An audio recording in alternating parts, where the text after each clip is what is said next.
ગઈકાલે હતું કે સવારે હું રોજ મોરલ્સનો પીરિયડ લઉં છું, જેમાં હું બાળકોને ભગવદ્ ગીતા શીખવાડું છું. તે પીરિયડ લઈને પછી હું બહાર ગઈ હતી, મારું થોડું કામ હતું અને હું 1 વાગે આવી ત્યારે સ્કૂલ છૂટી ગઈ હતી અને બસ નીકળી ગઈ હતી અને બધા શિક્ષકો પણ નીકળી ગયા હતા, પરંતુ પ્રિન્સિપલ રોકાણા હતા મને આ વાત કહેવા માટે કે અમારા જે પીટીના શિક્ષક હતા ધનંજય સર, એને 4th સ્ટેન્ડર્ડ ઇંગ્લિશ મીડિયમના 2-3 છોકરાના વાળ કાપ્યા હતા. હવે એ કાપવાનું કારણ એને એમ કીધું હતું, મને નહીં ટીચર, કે તમે વાળ અમે વધારવા છોકરાને દેતા નથી. કારણ શું છે, છોકરાઓ આટલા વાળ વધારે ને પછી એનું ધ્યાન પોતાના વાળ આમ કરવામાં અને વાળને ઓલું કરવામાં રહે, પછી ટીચર શું ભણાવે ને એના સામે એનું ધ્યાન જ ન હોય. એટલે આમાં નિયમ જ છે કે વાળ ટૂંકા રાખવાના, કપાળ ઉપર વાળ આવવા જોઈએ નહીં. તો એને કંઈ પણ વોર્નિંગ આપ્યા વગર કે વાલીને ફોન કરીને પહેલાં વોર્નિંગ આપવી જોઈએ કે લેખિત દેવું જોઈએ કે તમારા છોકરાના વાળ બહુ વધ્યા છે, 2 દિવસમાં કપાવીને મોકલજો. કંઈ પણ કર્યા વગર એને પોતે વાળ કાપી નાખી. હું ત્યારે હતી નહીં અને મારા પ્રિન્સિપલ હતા, એ એનો ક્લાસ લેવા માટે ક્લાસમાં ગયા હતા.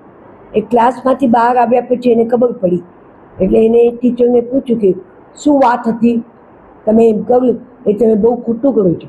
એને ઠપકો આપ્યો. પછી તો હું આવી ત્યારે તો એ નીકળી ગયા હતા. પછી એને મને બધી વાત કરી પ્રિન્સિપલ કિંજલબેને, અને મેં એને તરત જ ફોન કર્યો, પણ કદાચ એ ત્યારે બસમાં હશે એટલે ફોન એને લીધો નહીં. પછી મેં 2:30 વાગે ફોન કર્યો અને મેં એને કીધું કે તમે આવું કર્યું છે. પહેલાં મેં પૂછ્યું કે તમે આવું કંઈ કર્યું છે, તો એને કીધું હા મેં કર્યું છે.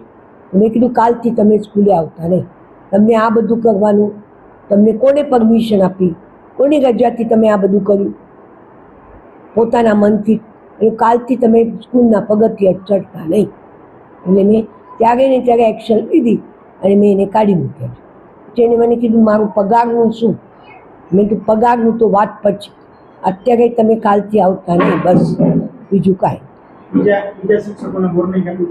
હા, અને બધા શિક્ષકોની અમે મિટિંગ લીધી અને બધા શિક્ષકોને કીધું કે કોઈ જાતની એવી જાતની કંઈ પણ વસ્તુ, આ તો પહેલે બી કીધું છે, તમારે કંઈ પણ સજા આપવાની હોય મારી રજા વગર આપવાની નહીં. પહેલાં મને કહેવાનું કે આ છોકરો આમ કરે છે તો એનું અમે શું કરીએ, તો હું તમને કહીશ. બરાબર? તો મારું નામ છે શશીબેન દાસ અને હું ડાયરેક્ટર ઓફ એજ્યુકેશન છું અને 60 વર્ષથી હું શિક્ષણ ક્ષેત્રમાં છું.